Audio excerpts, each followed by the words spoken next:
Hello, my name is Jennifer, and I'm just doing little weekly videos to say hi to my friend Miss Chrissy. We used to have a weekly Skype date, but I can't make it right now, so instead I'm just doing little videos to say hello. These are going to be just public on the web, so anyone can watch them, but that's the impetus for this. This week, I guess I will talk about my knitting. I've got a jumper that I'm wearing. Let me just do. This is a jumper I knit out of Brushwork, which was Blacker Yarn's birthday yarn last year. It's a sport weight that's just absolutely lovely. It's all sold out, which I know because every time it went on sale, I bought more. I've got enough to knit 2 other jumpers. And probably more than that as well. I've got a lot stashed. I absolutely adore this one. Speaking of Blacker Yarns, they just released their birthday yarn this year, which is it's either an Aran or a Chunky. I wasn't really paying attention because they screwed over a friend of mine, and I'm still mad at them for it. So the yarn's out there.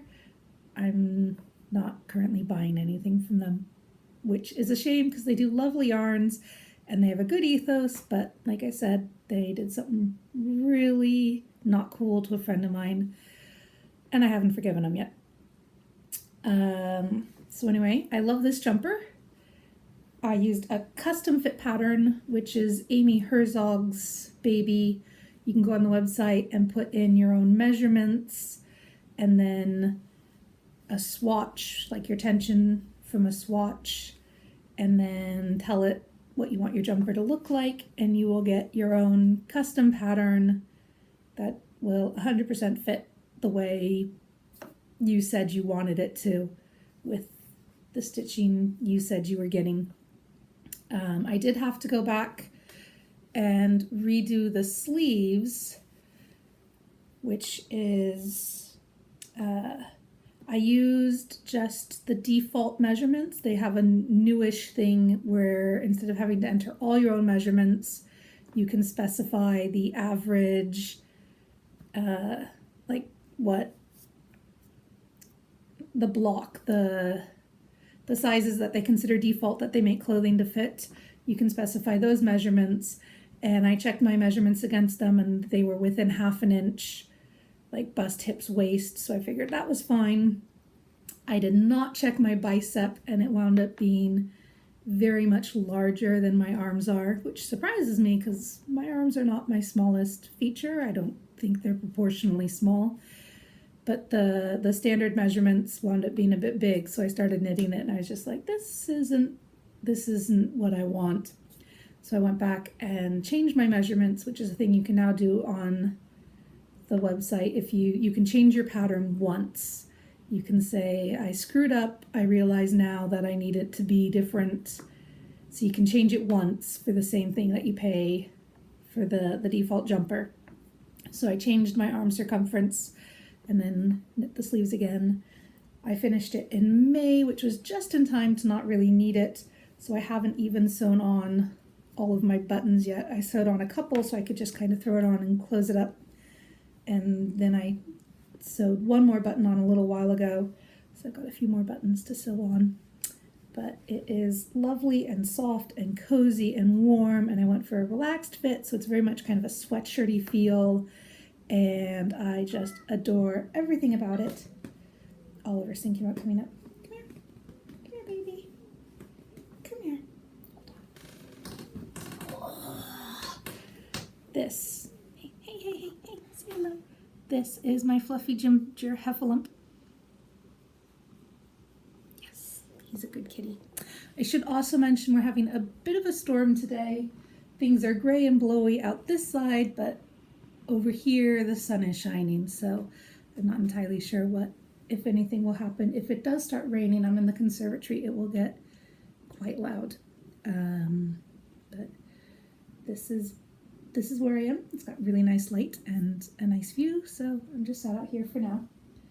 And then some of the things I'm working on right now I was knitting on this a bit this morning. Oh, I've dropped some stitches. It's okay. It's Shetland wool. It's sticky. They won't come undone without some serious yanking. I have spent the morning tinking back an entire round on this one because I got to, here's my stitch marker. I still have to tink back to there. I got to here and realized my rows weren't lining up, and it's because on the row below I did the wrong number. This one here, it's supposed to be, I don't know if you can see that, it's supposed to be 2 dark purples and then the pink, the medium purple and the pink, and instead it's 3, so everything from here on is off a stitch. So I'm having to go all the way back, and I still have all that much more to undo. Tinking, which is knit spelt backwards, unknitting is a lot slower than knitting. So that's in the naughty pile right now. And I'm almost done with this one. And this is the Nassolia shawl, which, oh, the vest is a Isolde Teague vest, Bruntsfield or something, in Shetland wool. This one is the Nassolia shawl, and I've done all my stripes. The stripes are on a bias, and then you pick up along, and you just leave the stitches live as you go, so it's basically short rows the whole way. And now I am picking up those stitches to knit this lace border, and this is of course upside down.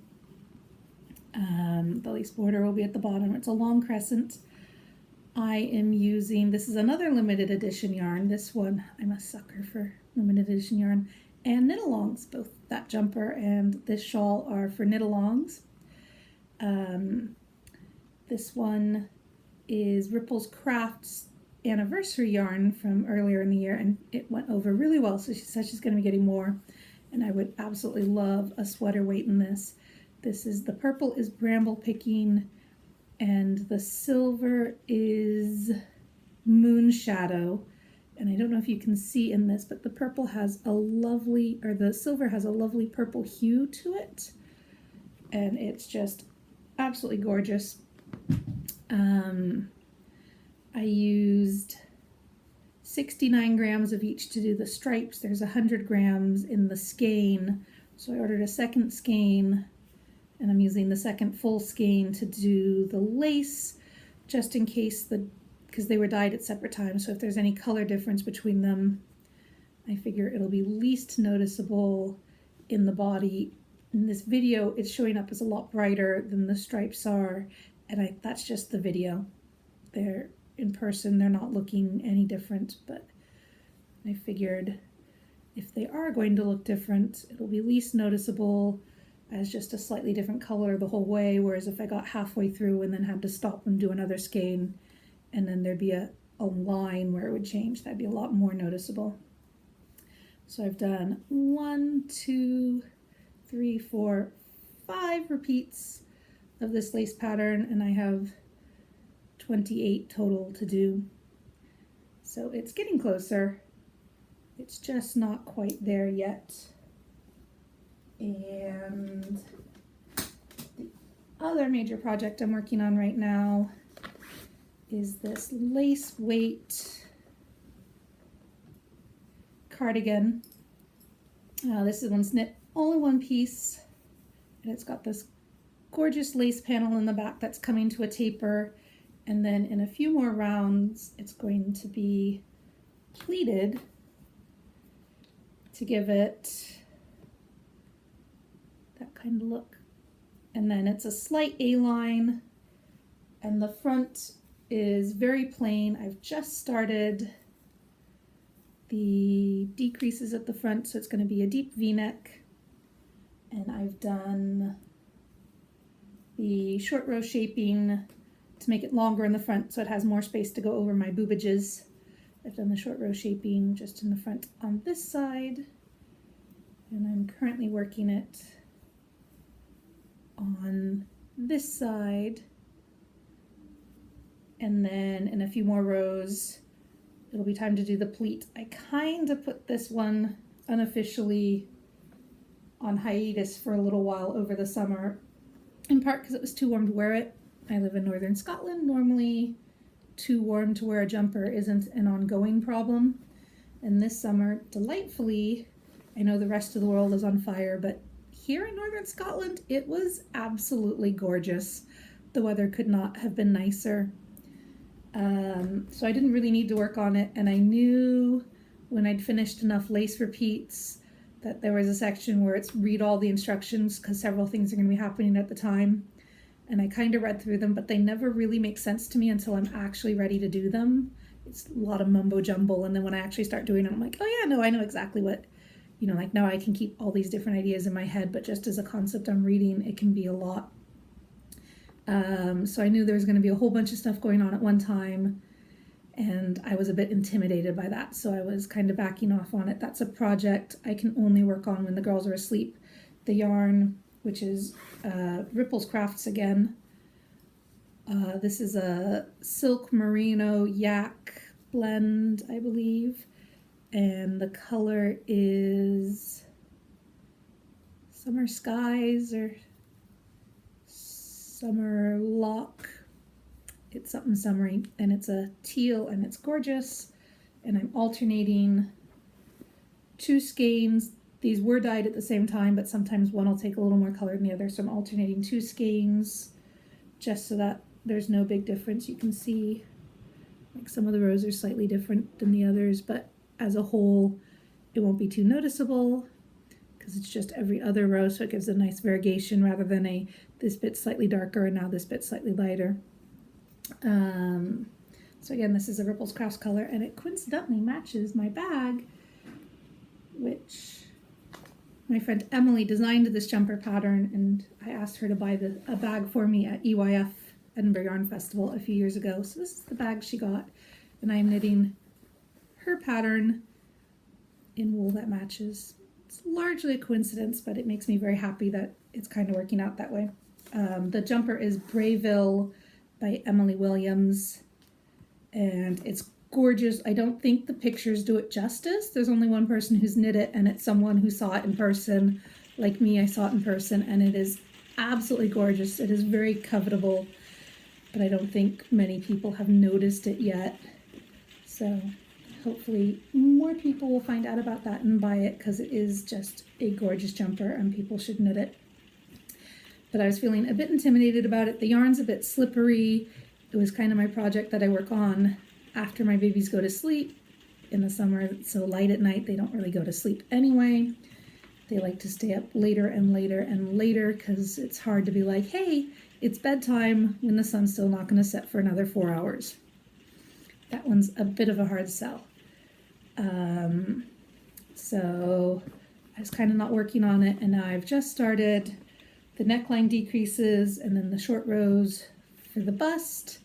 The short rows for the bust are going to be done, and then I have a few more rows of the pattern on the back, and then it'll be the pleat and putting them on the underarms on the hold, knit up the front and the back, and then the sleeves. I haven't even looked at the sleeves yet, but I'm sure the sleeves are the one Emily said to check the measurements on that one, which is fine.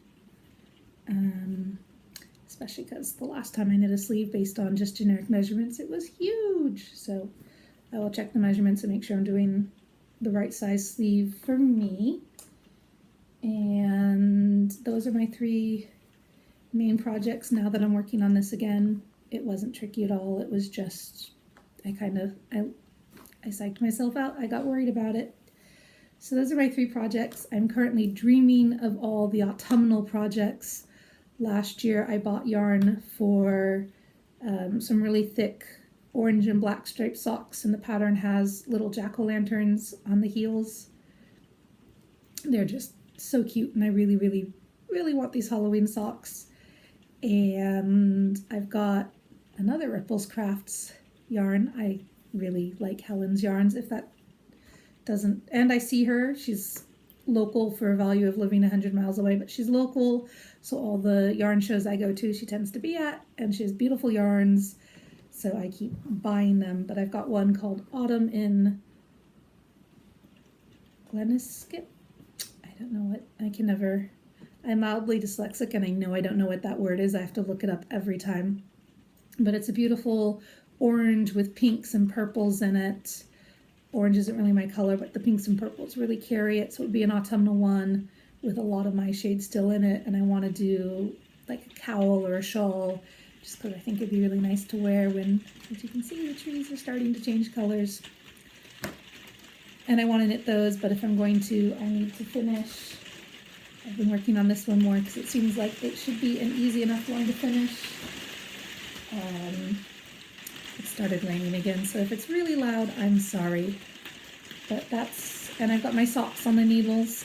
I realized when I went to take my end of the month picture that my gauge had tightened up. I'd switched what type of needle I was using. I switched to a really small circular rather than I usually do a long circular and do what's called magic loop. So I switched to a small diameter circular because I figure if I'm out and about and I'm knitting with it, I don't have the long loops to get caught on things. Catherine's very into grabbing things in a way that Christina never really was. So I don't have to worry as much about Catherine grabbing them. And my first one is at a much looser gauge. My second one is tightened up more to what I would expect to get on that size needle. So the socks are almost a centimeter narrower. They're probably not quite a centimeter narrower, but they're visibly smaller in diameter than the other ones. And then where I'm going to put the heel was about a centimeter shorter than where the heel is on the other one. And if one sock's going to be shorter than the other, it really can't be the one that's tighter, because it can stretch, but it can't stretch in both directions. If I need to stretch it wider, it's going to pull it shorter anyway. So I had to rip back almost 2 full inches to redo where the heel is. So I'm knitting on those again, but they're not quite as close. So when I finish the socks, I can start my Halloween socks. And when I finish my shawl, I can start my autumn shawl and hopefully finish them in time to wear them for this season. The thicker socks, the October socks, are thicker, so they'll go faster than the ones I'm currently doing, and I can put them higher in rotation to actually work on them more than just when I'm out and about. Although now that school's in session, I'm doing more stuff with Catherine, so I am out and about more. But I'm also not going to work anymore, and riding the bus to work was always a good, let's get some knitting time in. So we'll see how that pans out. But that's what I'm knitting just now. I don't think I've bought any yarn. I've certainly looked at yarn.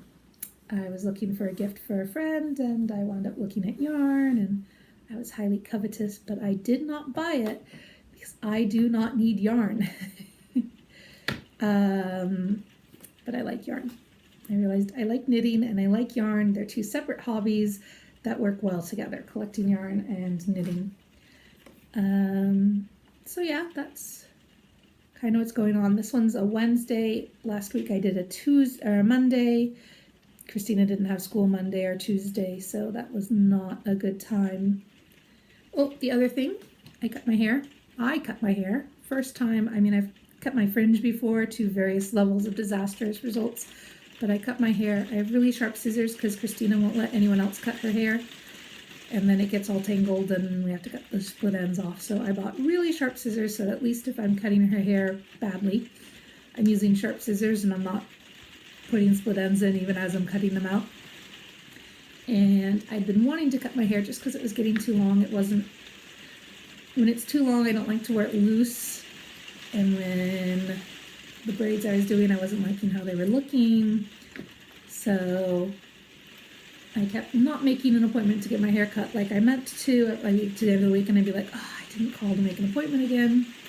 So I finally just, Saturday night after the girls were asleep, I just hacked it all off. Unfortunately, it's curly, so you can't tell how uneven it is. I can't tell how uneven it is. I know it's uneven, but it's not hugely obvious. So my hair is much shorter, and I'm very happy with that. So that's pretty much what's going on with me. And yeah, that's my video for this week. Hope you have a good one. Bye.